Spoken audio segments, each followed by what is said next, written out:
lusted, neither be ye idolaters, as were some of them. As it is written, the people sat down to eat and to drink and rose up to play. That phrase has to do when the leader was out of sight, up the hill, and they got the golden calf thing going, remember? The leader was out of sight. We get in trouble when our leader's out of sight. And of course, they indulge in idolatry, right? Is idolatry, well, sure, that's a threat for the Old Testament types, sure. Gee, Paul's talking to the Corinthian church, a worldly church. Did they have a threat of idolatry? Sure. And that's going to come up again in verse 14. This thing's going to climax in verse 4. This passage is going to climax verse 14. Wherefore, my dearly beloved, flee from idolatry. John writes that in his first letter. John 5:21. Little children, keep yourself from idols. How many of you have an idol at home? I don't mean a little, sort of a shrine with candles and some kind of thing. What is an idol? Anything that you put between you and the Lord. Anything that displaces His rightful place in your life is an idol. You start defining it that way and you can make quite a long list. We all have them. We may not call them that. But the emphasis, not just in the Old Testament, but in the New. 1 Corinthians 10. Letters of John and so forth. Caution us to flee from idolatry. And the idolatry that I think threatens us is not the idolatry of some denomination that probably the people in this room don't subscribe to anyway. The idolatry is the idolatry that you and I create, embrace, and establish in our life. It can be a career, it can be a hobby, it can be any passion that ought to be a passion you have for the Lord and the things of Him. Going on, verse 8, neither let us commit fornication, as some of them committed, and fell in one day 23,000. Direct fornication is obviously a gigantic problem in our society. There's derivative aspects of it. Movies, novels, television, music. Some of the music, I think, would shock Paul that you and I play on our radios. Some of us don't listen carefully or we turn it off.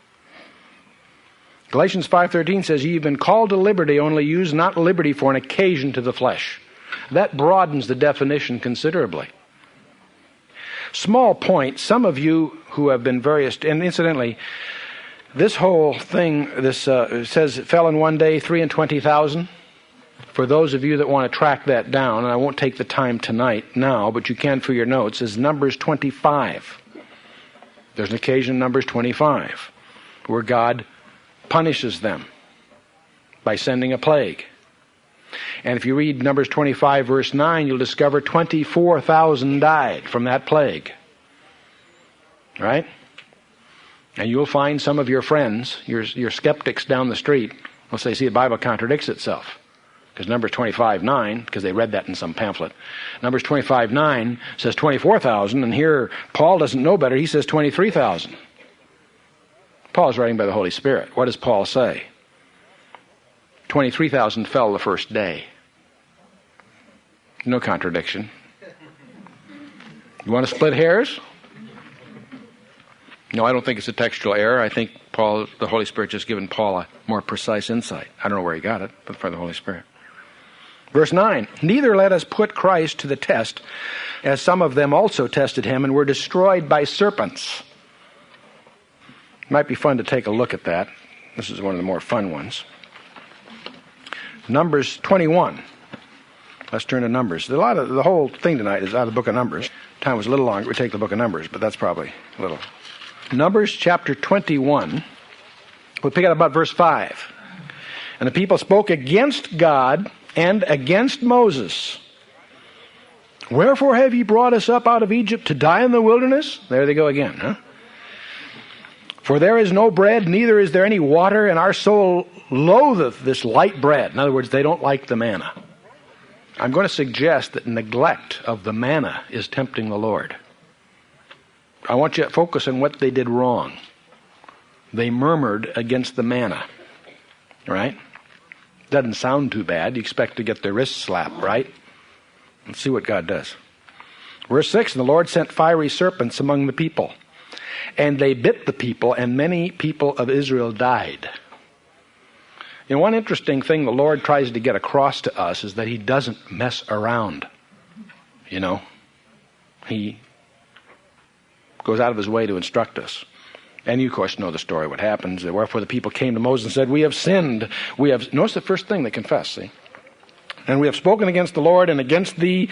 Pray unto the Lord that he take away the serpents from us. And Moses prayed for the people. And the Lord said unto Moses, make thee a fiery serpent, that is a brazen serpent. The concept of fire and the concept of brass linguistically are linked, because brass was the metal they had that could withstand heat. Therefore, brazen things were typically, things that had to sustain heat, like an altar, were made of brass. Brass and fiery were Levitically linked. Make us a fiery serpent and set it upon a pole, and it shall come to pass that everyone that is bitten, when he looketh upon it, shall live. So Moses made a serpent of bronze, put it upon a pole, and it came to pass that if a serpent had bitten any man, and he beheld the serpent of bronze, that he lived. You're going about your business, you get a snake bite, you look up on the hill, and there's this pole, which by tradition is a cross, and on it there's a brass serpent, and if you looked at that, you made it. If you're doing that back in Israel's day, it must have been strange. And you and I reading this might also think it strange, but for Jesus Christ himself illuminating this for us by saying, as the serpent was raised in the wilderness, so shall the Son of Man be raised up, right? Now this really gets freaky when you think it through. Because that brass serpent that God sets this up here to create a pun. Technically, you'd call it a pun. He has set up a model of none other than the cross at Calvary. You're saying that brass serpent is a type of whom? Jesus Christ. Because Jesus himself identifies himself with it. Just as Moses did this, so shall the Son of Man be lifted. He will be put up on a pole and raised up. So whoever looks to him would be saved. Over him the serpent would have no power. Interesting, isn't it? Strange that Jesus Christ can be typified by a brazen serpent. Brass means judgment. Serpent means sin. What's all that about? 2 Corinthians 5:21 says, he was made sin for us. You and I have no capacity to understand what that means. The Holy One of God was made sin for us. That's why he could scream, my God, why hast thou forsaken me? As is quoted in Psalm 22 and as it comes from the cross. Jesus Christ identifies himself with this brazen serpent in John 3 when he's talking to Nicodemus. You know the story. I have to give you an interesting historical footnote. How many of you are familiar with a symbol of the medical profession called the caduceus? Especially the army and so forth. You have a little cross with two serpents, right? And that's supposed to come from Asclepius, which was the god of medicine, right? Except what's interesting, incidentally, he was presumably the son of Apollo, but he actually was born in Alexandria. It's interesting that the symbol of Asclepius, which came from this earlier historical event, was a single serpent on a cross. In the Greek mythology, Hermes has two serpents, and it erroneously was adopted as a symbol of the medical profession. I'm particularly amused by this because that's actually the symbol of trade. So if you doctors, anyway, so much of all of that. Another interesting insight about the brazen serpent is that some 690 years later, the brazen serpent was still in the hands of Israel and was being worshipped. And in 2 Kings 18, we have the story where the king smashes it to avoid that because it was being made a fetish. It became an idol.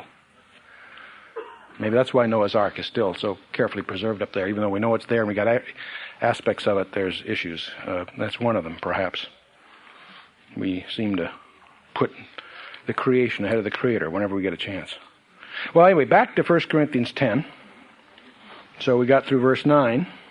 Verse 10 says, neither murmur ye as some of them also murmured and were destroyed by the